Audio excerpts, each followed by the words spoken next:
Bem-vindos ao BLT, Bíblia, Literatura e Teologia. Se a Bíblia é o nosso alimento, uma boa literatura acompanhada de uma excelente teologia, a ordem dos fatores não altera o resultado, é um excelente alicerce para a nossa vida devocional, para tudo que nós temos.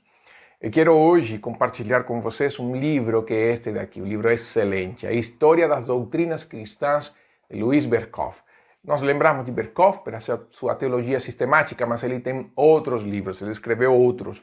Um deles, História das Doutrinas Cristãs, é um livro pequeno, se comparado com sua teologia sistemática, que é bem grossa, mas está cheio de muita informação. A teologia sistemática de Berkhof, que eu tenho em espanhol, olha a grossura dele. É um livro antigo, foi dado de presente pela primeira igreja presbiteriana de Montes Claros, um dos seus membros foi meu aluno no Seminário Batista no norte de Minas. Então, hoje eu quero falar um pouco sobre uma situação bem interessante. É algo que nós, possivelmente, pelo nome, nós não conheçamos, mas que na prática muitas pessoas acreditam. Eu quero falar do pelagianismo. Você vai falar assim, o que é pelagianismo? O pelagianismo é uma teoria que surgiu por um bispo chamado Pelágio. Pelágio foi contemporâneo de Agostinho. E essa contemporaneidade dos dois, de Pelágio e de Agostinho, trouxe conflito entre eles. O Pelágio teve uma vida tranquila, sossegada, uma vida muito boa. Ele foi bispo na Bretanha, foi muito bem, foi muito tranquilo, andou bem em todas as coisas, porém, isso permeou a sua teologia, principalmente em questões da graça e do livre-arbítrio. Eu quero ler justamente Berkhof para que vocês tenham uma ideia do que Pelágio pensava. Pelágio, então, conforme Pelágio, Adão, ao ser criado por Deus, não fora dotado de santidade positiva. Sua condição original era neutra, nem santa nem pecaminosa, mas com capacidade tanto para bem como para o mal. Teria uma vontade livre e inteiramente indeterminada, o que o capacitava a escolher com igual facilidade qualquer dessas alternativas, seja o bem, seja o mal. Podia pecar ou refrear-se do pecado conforme lhe conviesse. Sua mortalidade não dependia da sua escolha, pois fora criado mortal no sentido que já estava sujeito à lei da morte, sem qualquer mal antecedente em sua natureza que de qualquer maneira pudesse determinar o curso da sua vida, ele escolheu o pecado. Berkhof continua dizendo que no pensamento de Pelágio não existe transmissão hereditária de natureza pecaminosa ou de culpa e, consequentemente, não existe tal coisa como o pecado original. O homem continua nascendo na mesma condição em que Adão estava antes da queda. Está isento não só de culpa, como também de poluição. Não existe tendências e desejos maus em sua natureza que inevitavelmente resultem em pecado. A única diferença entre um homem e Adão é que aquele conta com um mau exemplo à sua frente. O pecado não consiste de afeições ou desejos errôneos, mas somente de atos separados da vontade. E aí? Na prática, nós vemos isso com as crianças, com os nenéns, quando as pessoas falam assim, que este neném é tão inocente. Você já viu isso? Você com certeza também já falou, eu já falei isso também em outras ocasiões. Nós temos aquela impressão de que a criança nasce inocente. Pois bem, se você pensa dessa maneira, parabéns, você é do grupo do Pelágio.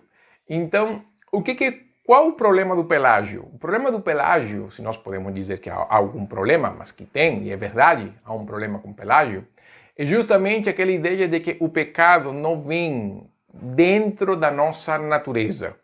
É verdade, até certo ponto, é verdade que Adão foi criado, e é uma verdade, aliás, é verdade, Adão foi criado sem pecado.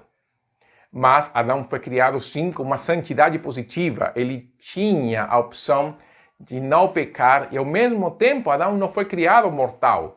De fato, a advertência de Deus em Gênesis 2 era que o dia que comesse da árvore, esse dia morreria. Então Adão não foi criado mortal, Adão foi criado imortal.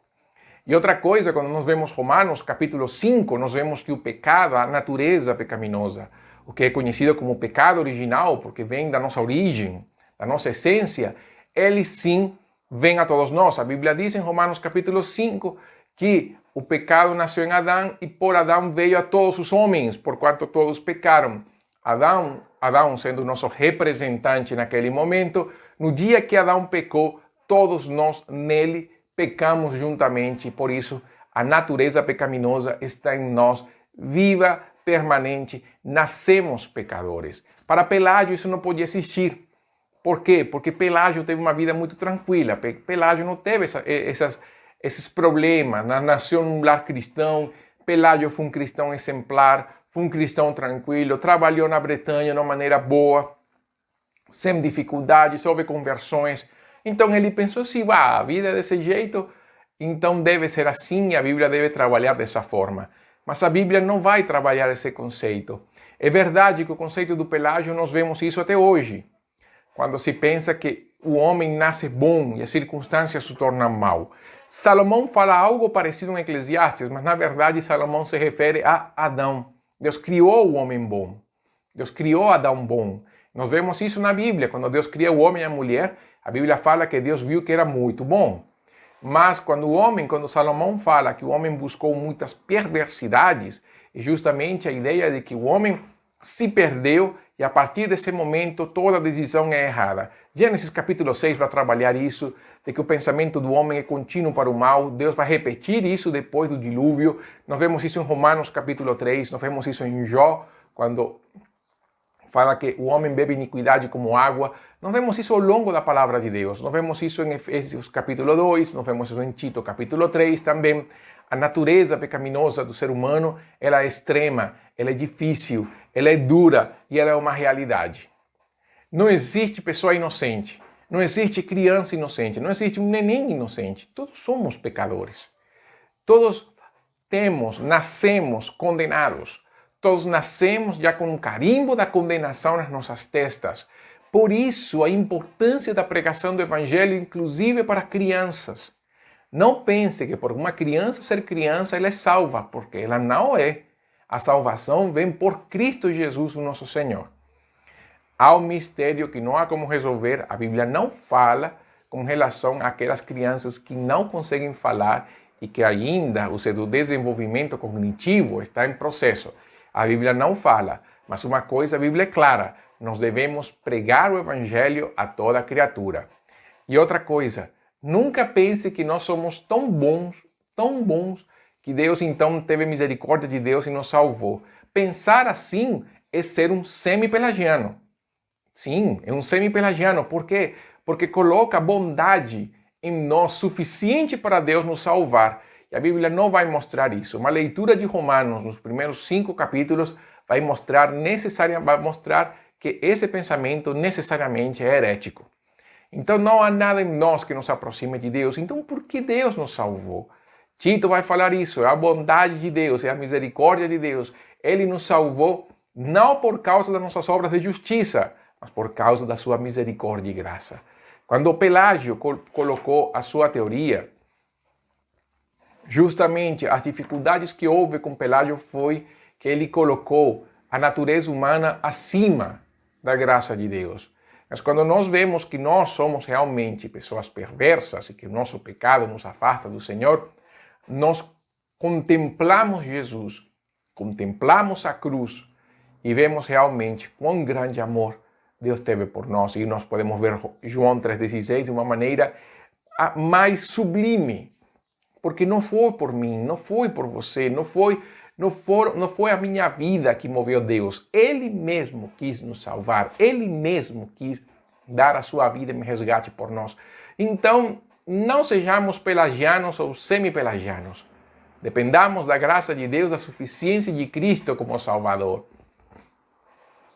Agostinho, que foi a pessoa que esteve do lado dele, contemporâneo, nas suas confissões ele mostra o quão pecador ele foi e como ele encontrou a graça, não através das suas obras, mas através de Cristo. Nós temos as Escrituras para lembrar-nos disso. Cristo é suficiente, mas eu sou insuficiente. Então confie na graça de Deus. Dependa do Senhor, não se apoie nas suas obras, não nos apoiemos nisso, na nossa bondade, justiça, misericórdia e graça, porque na verdade tudo isso em nós não é verdade. Está contaminado pelo pecado. Dependa do Senhor sempre. Isso foi o BLT desta semana. Participe da nossa comunidade em YouTube, Facebook, Twitter e também nas plataformas de podcast de Spotify e Deezer. participe conosco aí, se inscreva aí, participe e coloque o sininho das suas atualizações. Que Deus abençoe. Este foi o BLT desta semana, Bíblia, Literatura e Teologia.